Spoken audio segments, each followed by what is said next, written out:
Unique in origin and international in membership, the Capitol Speakers Club was founded in an era of the emerging woman.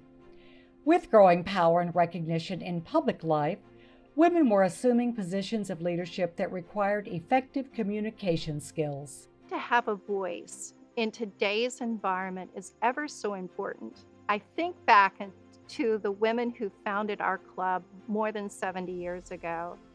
And it was important for them at that time to have a voice. And I feel it's ever more important for us to have a voice today.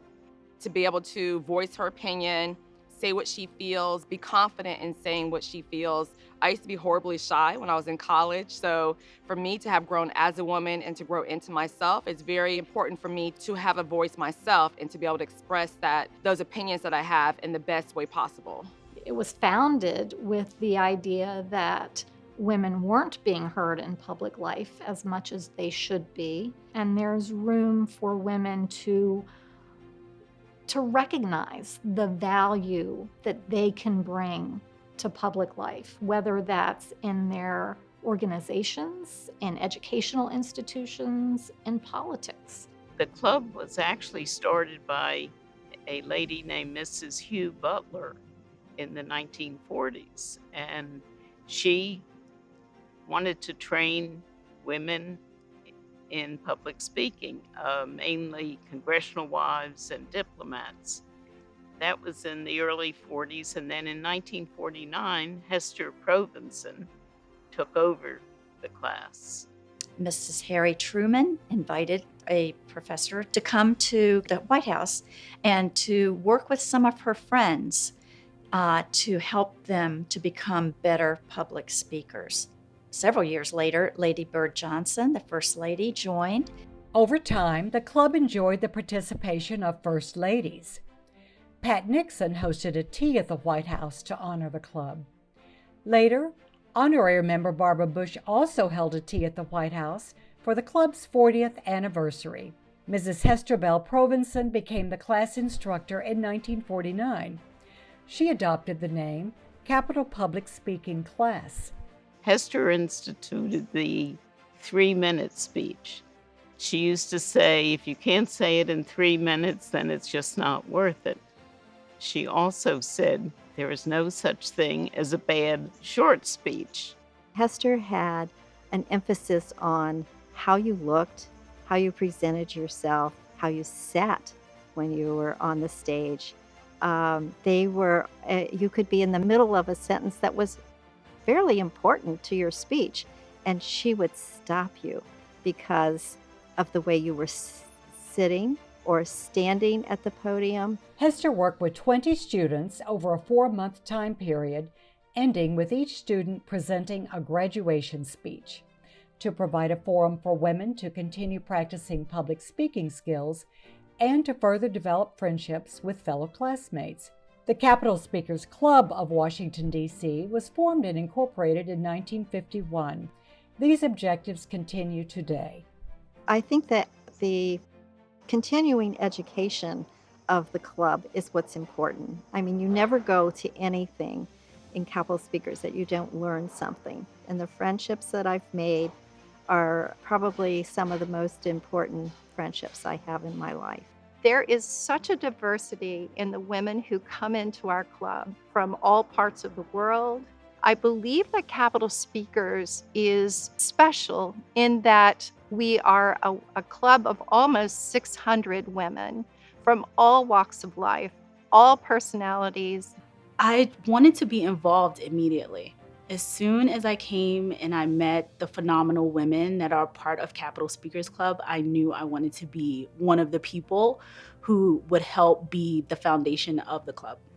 It's given me confidence. I think that in the beginning I was always afraid to either give a presentation or speak up or even in a meeting, and it's given me confidence. When I get behind the podium to give my club speech, the first thing I feel is a little bit of anticipation. In fact, sometimes I feel a lot of anticipation. But then I look out at the people there and I realize they know, these are my friends. And then all of a sudden you take a deep breath and you just go with what you've prepared. Hester retired in 1993 and passed the torch to Dr. Jean Costanza Miller. The classic 3-minute speech that Capitol Speakers Club is known for is really about reaching out and gaining attention of the audience and relating what you have to say to the interests, the desires of the audience, first and foremost. To be a great speaker, you have to identify with your audience. You have to craft a speech that speaks to the people that you're speaking to and touches their hearts. Sometimes the most memorable speeches are the ones that tell a story. Jean gave us some great tips on how to quell the nervousness and use that energy to project and to be more engaged. You become empowered. And instead of being just a nervous wreck up there. I was not a very popular child in high school, and I have to say, being president of Chapter 2 was, I felt like every time I walked into the room, I was Barbie Queen of the Prom. It was just so much fun. I really, really enjoyed that feeling, and the women were so lovely, and they're kind, and they want you to succeed. And we came together as a group, most of us not knowing anyone else in our class. And so we came as 22 very different people, very different backgrounds and everything, but we became a unit. We became a sisterhood. What's always delighting me and surprising me is the caliber of women that I'm meeting, and I'm always so impressed. And I am delighted that I get to be part of this group. My favorite event at the club is the Capitol Speakers Tea. The Christmas party was a fun event.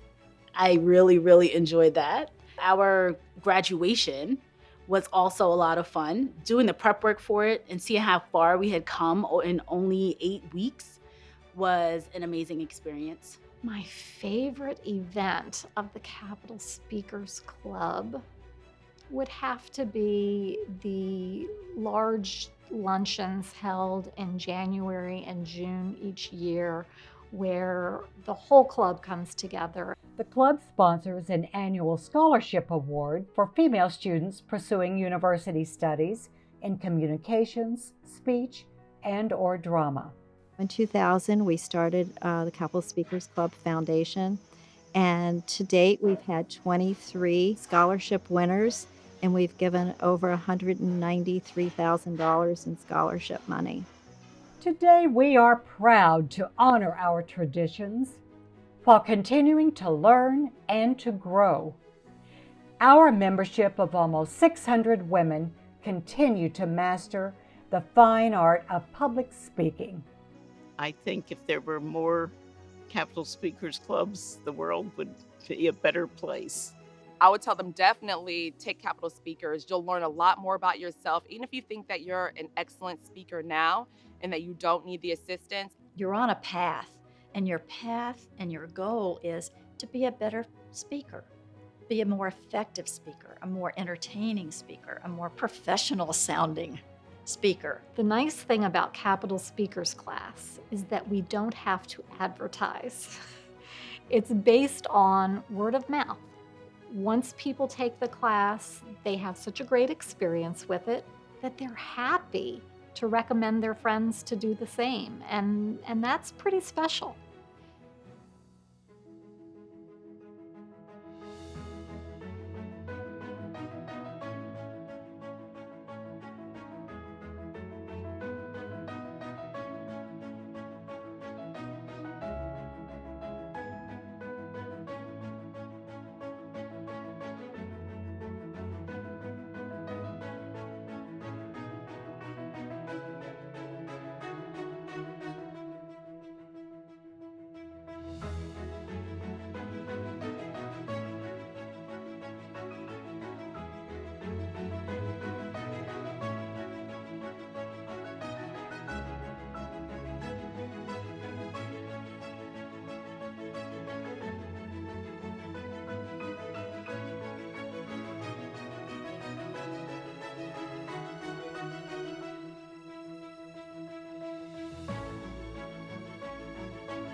you.